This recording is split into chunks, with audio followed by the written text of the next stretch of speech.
नमस्कार, आप देख रहे हैं खबर 100 में हूं आपके साथ राहुल मौर्य। आइए रुख करते हैं इस वक्त की बड़ी खबरों की ओर, लेकिन उससे पहले एक नजर हेडलाइंस पर।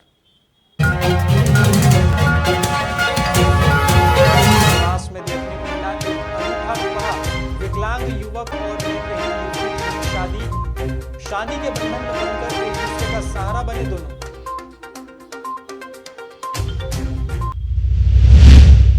इंदौर की खजराना पुलिस ने दिखाई सक्रियता, लुटेरी दुल्हन और उसके साथियों को किया गिरफ्तार।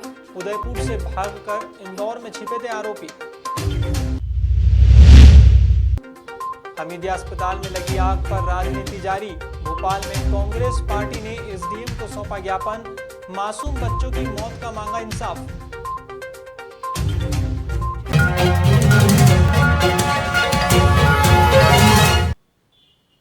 सोमवार को इंदौर की छतरीपुरा थाना पुलिस ने आत्महत्या के मामले में खुलासा करते हुए आरोपी को गिरफ्तार कर लिया है। एडिशनल एसपी राकेश व्यास ने खुलासा करते हुए बताया कि एमओजी लाइन में कुछ दिनों पहले वर्मा नर्सिंग होम में नर्स का कोर्स कर रही युवती ने केरोसिन डालकर आत्महत्या की थी। इस घटना के बाद पुलिस को घटनास्थल से मोबाइल फोन भी मिला था, जिसमें जयप्रकाश बघेल नाम के युवक का खुलासा हुआ। बता दें, मृतिका और रायसेन में पदस्थ पुलिसकर्मी जयप्रकाश बघेल का 3 सालों से प्रेम प्रसंग चल रहा था, लेकिन अब किसी बात को लेकर झगड़ा हुआ और जयप्रकाश ने मृतिका को आत्महत्या के लिए उकसाया था। ऐसे में अब पुलिस ने जयप्रकाश के खिलाफ केस दर्ज कर लिया है और पूछताछ कर रही है।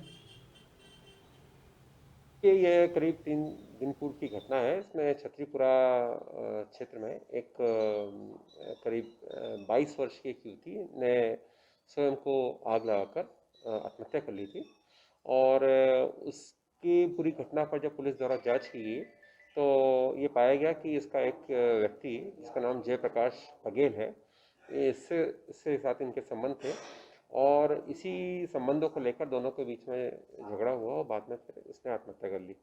ये जो व्यक्ति है जयप्रकाश बघेल, ये रायसेन पुलिस में कांस्टेबल है और पुलिस द्वारा उसको गिरफ्तार करके उसको जुडिशियल रिमांड पर लिया गया है। और इस घटना से जो तथ्य आ रहा है, दोनों जो ये मृतिका और जो आरोपी है, दोनों धार जिले के रहने वाले थे और पिछले 3 वर्ष से जानते थे। हाल ही में इंदौर की जूनी इंदौर पुलिस ने अंग्रेजी शराब के साथ 3 आरोपियों को गिरफ्तार किया है।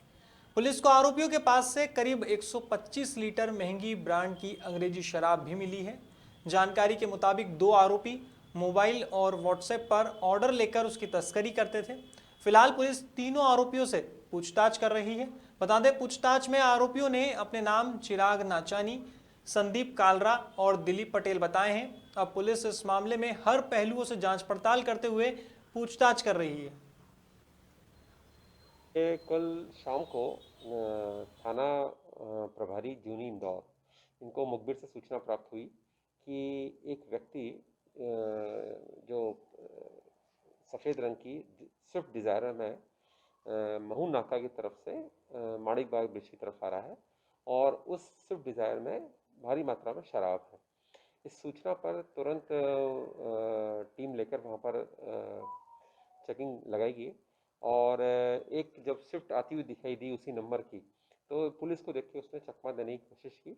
बाद में पुलिस ने उसको पीछा करके पकड़ा और पुलिस ने समक्ष गवाहन उस गाड़ी की तलाशी ली तो पाया गया कि उसमें करीब 125 लीटर अलग अलग ब्रांड की विदेशी शराब, जो कि काफ़ी महंगी है सभी, और उसमें मिली। और ये उसमें गाड़ी में 3 व्यक्ति बैठे हुए थे, चिराग नाचानी, संदीप कालरा और दिलीप कुमार पटेल।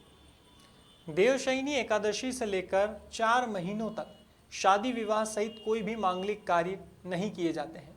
अब 4 महीने बाद देव उठनी 11 पर फिर से शहनाइयों की गूंज सुनाई दे रही है। देव उठने के साथ ही जिले में फिर से मांगलिक कार्य शुरू हो गए हैं। इस दौरान देवास में सोमवार को एक अनूठा विवाह भी देखने को मिला। दरअसल शादी के बंधन में बंधे पैर से विकलांग युवक अनिल अरोड़ा और नेत्रहीन युवती ममता सूर्यवंशी का जोड़ा चर्चाओं में रहा। विकलांग अनिल ने नेत्रहीन ममता से हिंदू रीति रिवाजों के साथ ब्याह रचाया और एक दूसरे का सहारा बने हैं। बता दें, श्री गोविंद गौरक्षा धाम और श्रीजी बेटी बचाओ बेटी पढ़ाओ सेवा समिति ने निःशुल्क विवाह कराया है। संस्था का मानना है कि विकलांगता अभिशाप नहीं है। हमें 2 विकलांगों का विवाह कराने का सौभाग्य भगवान से प्राप्त हुआ है, जो एक पुण्य का कार्य है। नंदानगर में इनकी चक। क्या उम्र है आपकी? मेरी 22। कहाँ विवाह हो रहा है आपका? बेटी बचा बेटी गन। मेरे मामा जी के जरिए उनने करवाया रिश्ता। आपने पसंद किया? हाँ क्या विकलांग है आप? हाँ विकलांग हूँ, कैसे विकलांग? 2 ही पैर से। दोनों पे? क्या उम्र है आपकी? 30। 30 वर्ष है। कहाँ पे हो रहा है आपका विवाह? मिंडकी में। कौन सी संस्था करा रही है? नंदानगर। कौन सी संस्था करा रही है? नंदानगर। मुझे बहुत खुशी हो रही है, शादी हो रही है। एक नसीब वाली बात है शादी हो रही है। मेरी बहन ब्लाइंड है, आँख से ब्लाइंड है। बहुत अच्छी बात है, शादी हो रही है और हम बहुत सब घर वाले सब खुश हैं शादी से। कितने समय से आप प्रयास कर रहे थे शादी का? हम काफ़ी जैसे प्रयास क्या करें यार, ब्लाइंड का प्रयास तो नहीं, बाकी एक नसीब से योग सहयोग से हो गया, बहुत बड़ी बात है। हो रहा है, कैसा लग रहा है? अच्छा लग रहा है। किसके जरिए हो रहा है? ये हम दोनों पति पत्नी का जरिए हो रहा है। अच्छा, ये बेटी बचाओ बेटी अभियान के हाँ तहत बेटी बहन। अच्छा लग रहा है सर। कितने दिन से प्रयास कर रहे थे बेटी के विवाह का? बेटी के लिए 2 साल से प्रयास कर रहे थे। फिर संपर्क कैसे किया बेटी बचाओ अभियान? बेटी बचाओ अभियान सर से संपर्क किया, तो न्यूज़ मिली हमको, तो यहाँ पर आ गए। अच्छा लग रहा है व्यवस्था? अच्छा है, अच्छी व्यवस्था है सर, बहुत बढ़िया है, अच्छी व्यवस्था है। हाँ। आज देव उठनी 11 के उपलक्ष्य में हमारे आश्रम श्री गोविंद गोरक्षा धाम मेनकीर और देवास में एक जोड़े का संबंध और विवाह यहीं पर करवाया जा रहा है। हर साल प्रतिवर्ष हम कम से कम 10-20 जोड़े की शादी करवाते हैं। सिपरा में भी बड़ा प्रोग्राम हमारा होता है, उसमें 20-25 जोड़े की शादी होती है और निःशुल्क है। और दहेज में हम पलंग, गद्दा, अलमारी, बिस्तर सभी देते हैं और निःशुल्क है। और कम से कम इस विवाह की क्या विशेषता है? इस विवाह की विशेषता के निःशुल्क है, यहाँ कोई चार्जेस नहीं है। हम लोग बेटी बचाओ बेटी पढ़ाओ समिति से हैं, श्रीजी बेटी बचाओ बेटी पढ़ाओ समिति से। और घनश्याम मोदी जी से मेरा जब परिचय हुआ तो हम इस काम में जुड़ गए और बहुत अच्छा लग रहा है। ये चौथा विवाह हमारी संस्था की द्वारा हो रहा है। कई बार हमने भागवत जी में भी विवाह करवाया कन्याओं का। और अभी जैसे ये बालिका नेत्रहीन बालिका है और बच्चा दिव्यांग है, तो दोनों की शादी करवा रहे हैं हम लोग और दहेज भी दे रहे हैं। और इसमें जो हमारे संस्थापक हैं वो दिलीप पोरवाल जी हैं, अग्रवाल जी, उनका बहुत सहयोग मिलता है, हमें हर बार ही मिलता है। इंदौर की खजराना पुलिस को लुटेरी दुल्हन और उसके साथियों को पकड़ने में सफलता मिली है। टीआई दिनेश वर्मा ने इस मामले की जानकारी देते हुए बताया कि राजस्थान के उदयपुर में खेराना थाना क्षेत्र से धोखाधड़ी का मामला सामने आया था। आरोपी महिला और उसके साथियों ने गलत जाति और नकली आधार कार्ड बनाकर पहले तो पीड़ित परिवार को उलझाया और बाद में शादी की, लेकिन इसके बाद 7 लाख और अन्य जरूरी सामान की चपत लगाते हुए रफू चक्कर हो गए। इसके बाद राजस्थान पुलिस को पता चला कि लुटेरी दुल्हन और उसके साथी मध्य प्रदेश के इंदौर में छिपे हुए हैं। अब राजस्थान की खेराना थाना पुलिस सोमवार को इंदौर पहुंची तो खजराना पुलिस ने लुटेरी दुल्हन और उसके साथियों को पकड़ने में सफलता हासिल की है।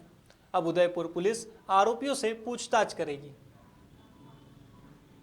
थाना खेरौदा, जिला उदयपुर, राजस्थान से एक टीम आई थी और उन्होंने पुलिस खजराना की सहायता मांगी। वहाँ पर एक प्रकरण पंजीबद्ध हुआ है जिसमें धारा 420, 120 बी आईपीसी के तहत 2 अभियुक्त हैं, सुमन मेहरा और विजय चौबे। उनका आरोप ये है कि इन्होंने मनीष कोठारी नाम का जो युवक था, जो फरियादी है, उससे 7 लाख रुपए लिए शादी के नाम पर और उससे जो है नाम बदला, गलत नाम, पता और धर्म बदलकर और उससे शादी की थी। और शादी के बाद जब ये बात पता चली तो उसका घर छोड़कर आ गए थे और वो उससे और पैसों की मांग कर रहे थे। उस पर से अपराध पंजीबद्ध हुआ। पुलिस हमारे पास आई थी, हमने उनकी मदद की और दोनों जो आरोपी हैं उनको अभिरक्षा में लेकर वहाँ का जो दल है राजस्थान का, वो इंदौर के परदेशीपुरा थाना क्षेत्र से आत्महत्या का मामला सामने आया है। यहाँ डांस टीचर काजल ने अज्ञात कारणों के चलते आत्महत्या जैसा कदम उठाया है। बताया जा रहा है कि काजल ने जहर खाकर अपनी जीवन लीला समाप्त कर ली है।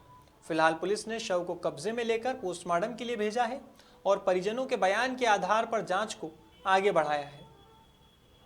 डांस सिखाते हुए उसको हो गया कम से कम 1.5 से 2 साल। क्या कारण रहा? कुछ सामने आया? कुछ सामने नहीं आया, कुछ नहीं बताया। काहे से हुई है? जहर खा लिया था। कब खाया था? 12 तारीख। उसके बाद उपचार के लिए कहाँ लेके गए? यही एम्बाई लाए थे। यही सुसाइड नोट मिला उसके पास? कुछ नहीं, कुछ नहीं बताया आपको? कुछ नहीं बताया। किसी तरह की परेशानी तो कुछ थी नहीं, कुछ बताया ही नहीं। 12/11/19 को 21 को उसकी बहन नेहा, बड़ी बहन नेहा काजल को लेकर एमआई हॉस्पिटल गई थी। जहरीली दवाई पीने से इलाज हेतु भर्ती कराया था, जिसकी दिनांक 14/11/21 को 18:15 बजे इलाज के दौरान उसकी मृत्यु हो गई। क्या कारण रहा सर? अभी कारण कोई ज्ञात नहीं हुआ, नहीं अभी यह अज्ञात है। फिलहाल खबरों में बस इतना ही, लेकिन खबरों का सिलसिला जारी रहेगा। आप देखते रहिए खबर 100, जनता की बुलंद आवाज।